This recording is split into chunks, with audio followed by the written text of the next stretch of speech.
अगर आपको बगैर कैलकुलेटर के 11 मल्टीप्लाई बाय 54 करना पड़े तो आप यकीनन ऊपर 11 लिखेंगे, नीचे 54 लिखेंगे और फिर इनको मल्टीप्लाई करना शुरू कर देंगे। लेकिन अगर मैं आपसे ये कहूँ कि आप इसको अपने दिमाग में ही हल करो तो ये आपके लिए काफ़ी मुश्किल हो जाएगा। आप इसको नहीं कर पाओगे उस वक्त तक जब तक आप ये ट्रिक नहीं सीखोगे। इस ट्रिक को सीख लो, फिर आप बड़ी आसानी से मल्टीप्लाई कर पाओगे। आपने 54 को 11 के साथ मल्टीप्लाई करना है। आप 54 में से 5 को पहले लिख दें, फिर 5 और 4 को जमा करें। जमा करने के बाद 9 आ जाएगा, इनको दरमियान में लिख दें और आखिर पे 4 लिख दें जो कि 54 का लास्ट वाला डिजिट है। तो जवाब आपके सामने आ चुका है। बस इतना ही मुश्किल होता है। इस वीडियो में मैं आपको बहुत सारी ट्रिक्स बताऊंगा, एक भी मिनट मत छोड़ के जाइएगा वरना ट्रिक समझ नहीं आएगी। अगर मैं आपसे कहूँ 41 मल्टीप्लाई बाय 11 तो आप सिंपल 4 को सबसे पहले लिख दें, फिर 41 को आपस में जमा करें, यानी कि ये बन गया 5, तो दरमियान में 5 लिख दें और उसके बाद आखिर पर 41 का आखिरी डिजिट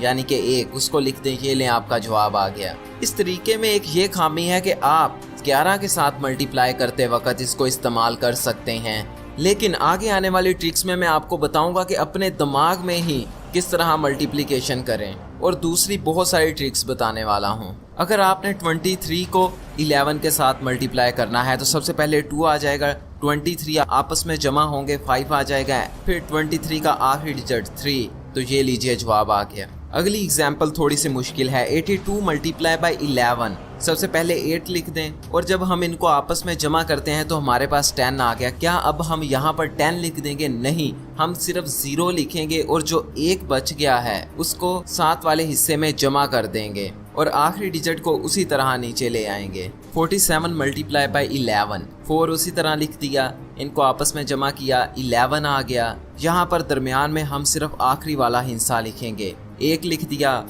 और जो 1 बच गया उसको अगले में जमा करवा देंगे, यानी कि अब ये 4 5 बन चुका है और 7 को उसी तरह एंड पे लिख देंगे। इससे आप 2 से बड़े नंबर को भी मल्टीप्लाई करवा सकते हैं। अब एग्जाम्पल देखते हैं बड़ी वैल्यू की। अगर आपने इस वैल्यू को 11 के साथ मल्टीप्लाई करवाना है तो हम यहाँ पर उसी तरह 5 को सबसे पहले लिख देंगे, फिर पहले हिस्से को दूसरे के साथ जमा करवाएंगे, तो ये बन गया 7 लिख देंगे, फिर उसके बाद दूसरे हिस्से को तीसरे हिस्से के साथ जमा करवाएंगे, ये बन गया 6, तो हम यहाँ पर 6 लिख देंगे और फिर जब हम आखिरी हिस्से पर पहुँच जाएं तो आखिरी हिस्से को उसी तरह नीचे लिख देंगे, यानी कि हमारे पास जवाब आ गया 5764।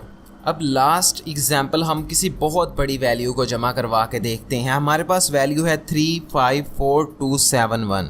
यहाँ सबसे पहले 3 उसी तरह आ गया, फिर पहले हिस्से को दूसरे के साथ जमा किया तो 8 आ गया, फिर दूसरे हिस्से को तीसरे के साथ जमा किया तो 9 आ गया, तीसरे हिस्से को चौथे के साथ जमा किया 6 आ गया, चौथे को पांचवें के साथ जमा किया 9 आ गया, पांचवें को छठे के साथ जमा किया 8 आ गया और आगे अब कोई हिस्सा नहीं बचा तो लास्ट वाला हिस्सा उसी तरह आ गया। अगर आपको इन दोनों को मल्टीप्लाई करवाना पड़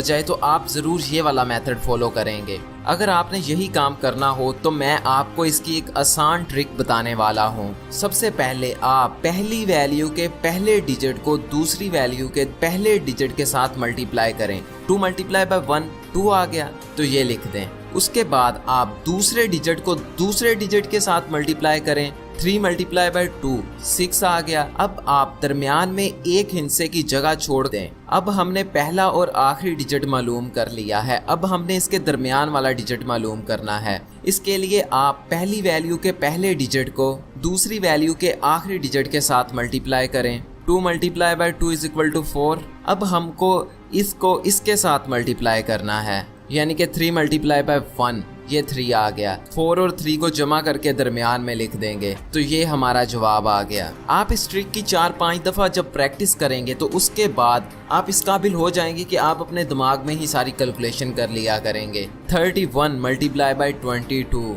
पहले डिजिट को पहले के साथ मल्टीप्लाई किया, जवाब आ गया 6 लिख दें, दरमियान में एक डिजिट की जगह छोड़ दें और फिर दूसरे डिजिट को दूसरे के साथ मल्टीप्लाई करें। 1 मल्टीप्लाई बाय 2 लिख दें। अब दरमियान वाले डिजिट के लिए आप इसको इसके साथ मल्टीप्लाई करवाएं और फिर इसको इसके साथ मल्टीप्लाई करवाएं। और अब इन दोनों वैल्यू को जमा कर दें और दरमियान में लिख दें। अब मैं थोड़ा सा डिफ़िकल्ट क्वेश्चन आपके साथ शेयर करता हूँ। इसको जानने के बाद आप 2 डिजिट मल्टीप्लिकेशन अपने जहन में ही कर लिया करोगे। 23 मल्टीप्लाई बाय 24 करने में तो ये बहुत आसान है, लेकिन इसके अंदर सिर्फ एक ही नई चीज़ है। सबसे पहले उसी तरह पहले को पहले के साथ मल्टीप्लाई करवाया, 4 लिख दें। अब दूसरे को दूसरे के साथ मल्टीप्लाई कर दें, तो 3 multiply by 4 is equal to 12। तो क्या अब हम यहाँ पे एक डिजिट की जगह छोड़ के 12 लिख देंगे? नहीं, हम सिर्फ 2 लिखेंगे और जो 1 है उसको दरमियान वाले हिस्से में कैरी कर देंगे। अब दरमियान वाला डिजिट मालूम करने के लिए आप पहले को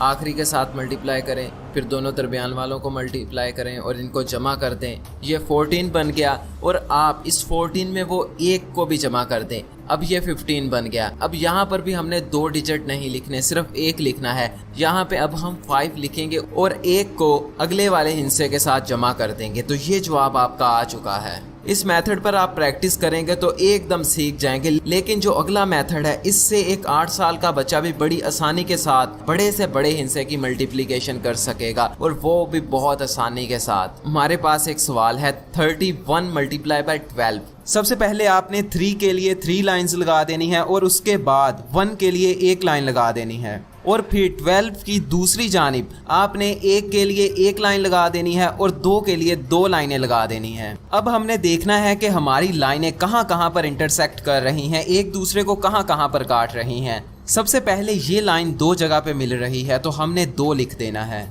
उसके बाद हमने दरमियान वाली लाइनों को काउंट करना है, ऊपर वाली भी और नीचे वाली भी। तो टोटल 7 बन गया, हम यहाँ पर 7 लिख देंगे। और फिर इसी तरह इनको काउंट कर लेना है। ये 3 जगह पे टकरा रही हैं, तो ये लीजिए, ये आ गया आंसर। ये बस इतना ही आसान है। जब आप इसको प्रैक्टिस करेंगे तो आप कुछ ही लाइनें खींचेंगे और बड़ी बड़ी मल्टीप्लिकेशंस कर देंगे। अब हमने 22 को मल्टीप्लाई करना है 23 के साथ। सबसे पहले हम 22 की लाइनें उसकी ऑपोजिट डायरेक्शन में लगा देते हैं। 2 लाइनें, थोड़ा सा फासला छोड़ के 2 लाइनें। अब इसी तरह हम 23 की लाइनें भी लगा देते हैं, 3 लाइनें और फिर फासला छोड़ के 2 लाइनें। अब हम फिर से काउंट करेंगे इन लाइनों ने आपस में कितनी बार काटा है, 6 आ गया। फिर हमने दरमियान वाले सारे डॉट्स को जमा किया तो हमारे पास 10 आ गया। अब यहाँ पर हम 10 नहीं लिखेंगे, बल्कि 10 का सिर्फ आखिरी डिजिट यानी कि 0 लिखेंगे और जो 1 है वो अगली वाली वैल्यू में जमा कर देंगे। और अगली वाली वैल्यू में काटा है 4 बार और इसमें